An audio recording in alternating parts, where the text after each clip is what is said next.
Hello students, I welcome you all in your online English grammar class. So today we are going to cover your first topic, first chapter of your Collins English grammar, that is nouns. So the question is, what is a noun? So everything in the world has a name. It can be emotions, it can be feelings, whether it can be a name of a thing, it can be a name of a person, animal, and it can be a name of a place also. So nouns are such words which name a person, place, animal, things.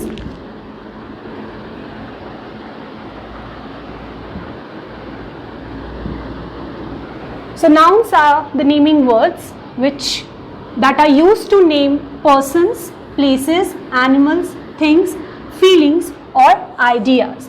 For example, over here person. So Rabindranath Tagore is a name given to a particular person. Asansol, it's a name of a place. We all know, we live in Asansol. Cow is a name given to an animal. Other animal can be dog, giraffe, lion. So these are the name given to different animals. Things like cup, your eraser, pencil box, bag, these are the names of the things. Okay. Now feelings or ideas, confidence is a name of a feeling. Another examples of feelings and ideas are anger, happiness, childhood. So these are the names of the feelings or ideas. So this is noun which we have just studied. Now we will move towards the different kinds of nouns.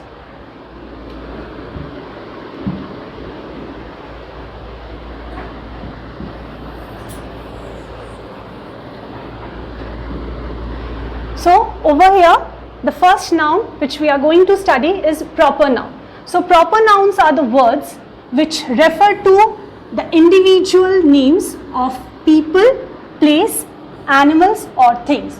So what is a proper noun? A proper noun is a name given to one single person, one single place, one single thing or one single animal.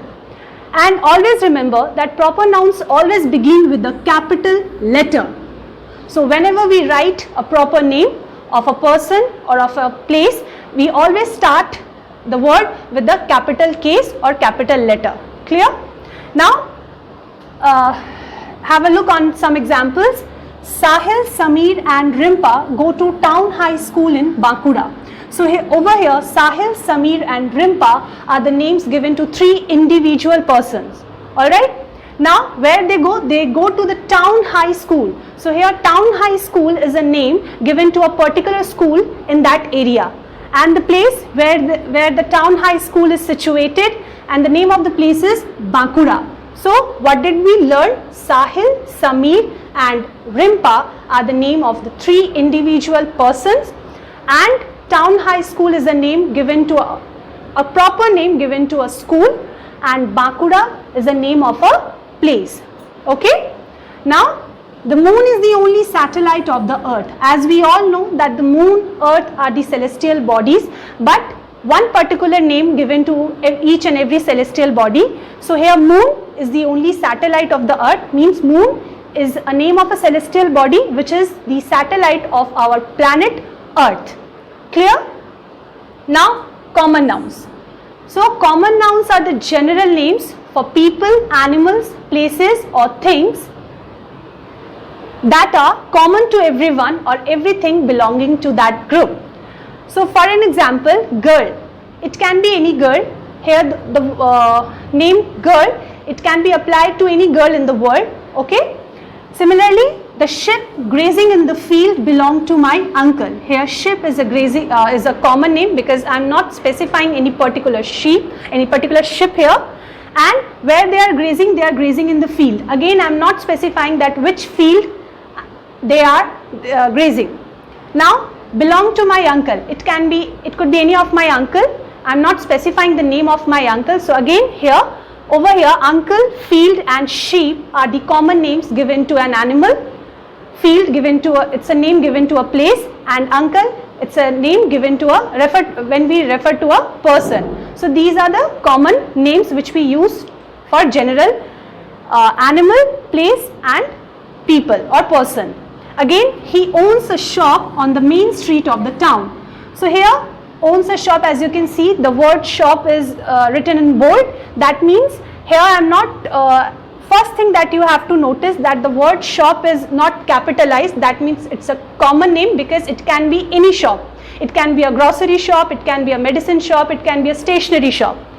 So here the shop, the word term or the term shop we can use for any shop. Okay. Now to the main street. Again, the street is a common name because it can be any street. It can be a Park Street, it can be a main street, it can be Mahatma Gandhi Street. So over here the street, the term street we can use for any street. Okay. Similarly, town is the name of a, we use the term town to refer a place, but it can be any town. It can be, so the term town we use in general to refer a place. Okay. Okay, so now let us move towards our next type of noun, which is a collective noun.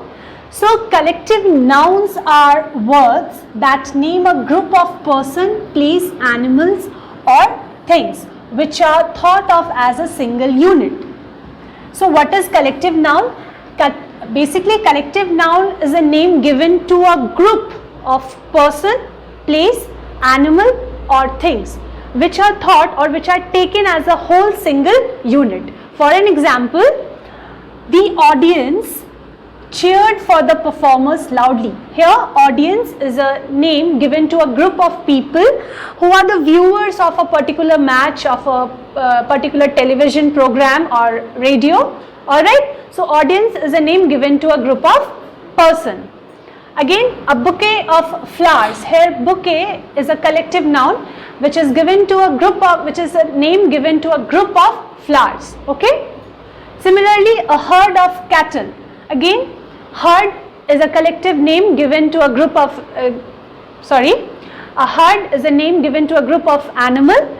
So this is how we use collective nouns in sentences. So what is a collective noun? We studied that collective nouns are the names given to a group. See where I am stressing over. Collective nouns are the names given to a group of person, place, animal or things. Clear? Now let us move towards the next type of noun, which is an abstract noun. So abstract nouns are names of things that do not have a material form. So what are abstract nouns? Abstract nouns are such nouns or such words which do not have any physical existence. They refer to the names of ideas, concepts, feelings and events. So what is an abstract noun? So an abstract noun is the name of idea, concept, feeling and events. And we cannot see, always remember that we cannot see, hear, smell, touch or taste them. They include feelings, experiences, states, qualities and ideas. So abstract nouns are such words which don't have any physical existence. They are not any object. We can't see them, we can't touch them, we can't hear them or we can't taste them with all our sensory organs. So what are these? What are these words? Love, hate, pride. Can you tell me what is the shape of a love? What is the color of a love? No, we can't say, because it is a name of a feeling and emotions. Whereas hate, pride, we can feel the hatred, but we can't see it, we can't touch it or we can't hear it. Okay? Similarly, comfort, chaos, courage, these are the names of the states or situations. Suppose you are sitting in a couch, that couch is comfortable, means you are feeling comfortable. So over here, comfortable is a name given to a situation, a state which you are feeling. But again I am repeating myself that comfortable is that type of word which you cannot see, which you cannot touch or which you cannot hear or taste. Clear? Another abstract nouns are freedom, truth, belief, which falls under the category of qualities and ideas.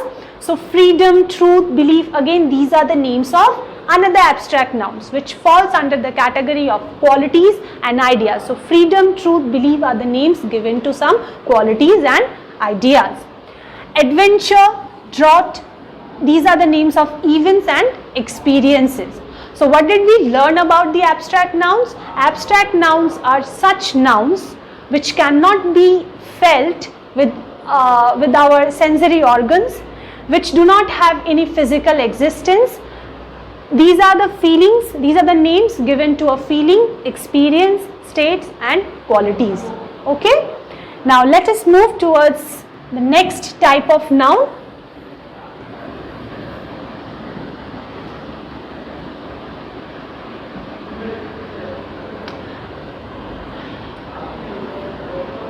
Okay.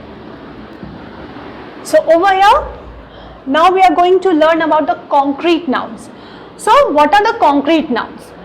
Concrete nouns are names of things that have a material form. We can experience them through our 5 senses. So concrete nouns are the names of things which have physical existence. It is just opposite to an abstract noun. Clear? And we can see the concrete nouns, we can hear it also, we can smell, touch or taste them. They can be both countable and uncountable noun.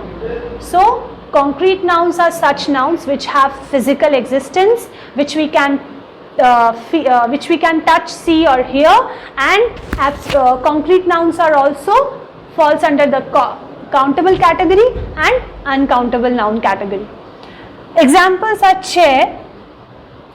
Chair is the name of a thing, we know. You can touch the chair, you can tell me, you can state that what is the color of the chair, how much the chair is big, the chair is small, or whether the chair is big, that you can state because you can see the chair. Okay? Bag, hair, box, and one more thing, that chair is an countable noun also because we can count chairs. We can number it. Another examples of concrete nouns which we can see, like bag, we can see bag, we can see hair, we can see box, we can taste milk, we can see milk, I can state, or you can also state that what is the color of milk, right? That means the milk is such type of thing which we can see. Okay? Smoke, yes, we can see the smoke. Oil, sugar, key, bottle, etc. So these are the examples of concrete nouns. I am repeating myself once again that what are the concrete nouns? Concrete nouns are such nouns which can be seen, which can be touched, which can be felt, which can be heard and which can be tasted. Okay? That means they have a physical appearance, they have a physical existence. Clear? Now let us move towards the countable nouns. So countable nouns are names of things that can be counted. So what are the countable nouns? Countable nouns are the names of things that we can count. For an example, students. I can state that how many students are present today in this class. How many students are there in class 6B? Okay? Men, we can count the number of men. We can count cows, chairs, girls. So these words can be counted. Now uncountable noun. Uncountable nouns are names of things that cannot be counted. So what are uncountable nouns? Uncountable nouns are the names of such things which cannot be counted. For example, sugar. We cannot count sugar. We cannot count wind. We cannot say that one wind is blowing, second wind is blowing. We cannot say, right? Rice, water, hope, juice, etc. We never say I have an hope because we can't count hope. Clear? Is it clear to everyone? Okay. So now we will move towards our next type of noun, which is a material noun. Okay. So what is a material noun? Material nouns refers to materials or substances used to make things. So material nouns are the substances with which we make another thing. We make something else, right? For example, over here gold. Gold is a substance, and with gold we make different type of ornaments, jewelries. Okay. For another example, we can take the substance of the material wood. From wood we make furnitures like sofa, table, right? So from where we make the furniture and sofa? From the wood. Okay. Iron is also material noun. From iron we make different type of rods or poles. Okay. Wool. From wool we make winter wears, winter garments like sweater, scarf, caps. Okay. So these are fall under the material noun category. These are the materials with which we make different or other things. I hope is it clear to all. Okay. Again, milk. Milk is also an example of material noun, because from milk we make different things like curd or cottage cheese, right? Now let's go towards the next type of noun, which is the compound nouns. So compound nouns are nouns that are formed by combining two or more words. So what is compound nouns? Compound nouns, actually compound nouns are two different words. It can be a noun, it can be an adjective, it can be a verb. So when we take two words and when we merge it and another word forms. For example, when we unite these two words and another word forms. For example, tooth and brush. As we all know that tooth, what is a tooth? It is a hard substance which is in our mouth to cut and chew, right? You all know. Brush, similarly we use brush to wipe and clean something. So together tooth and brush, and let me tell you one more thing, that tooth and brush are the two nouns. Okay? These two words are the nouns, and together they are forming a different word. A new word it is forming, which is toothbrush. Clear? Now let us move towards the next example of compound nouns. Greenhouse. As we all know that green is a name of a color and it is an adjective. Okay? Whereas house is a noun. Okay? We know what is house, where we live. So an adjective and noun are combining together to make a new word. And that new word is here, greenhouse. So we all know that what is greenhouse? Greenhouse is such a place where plants are kept to protect from the high temperature from the sun. Okay. Now, again, let us see the third example, haircut.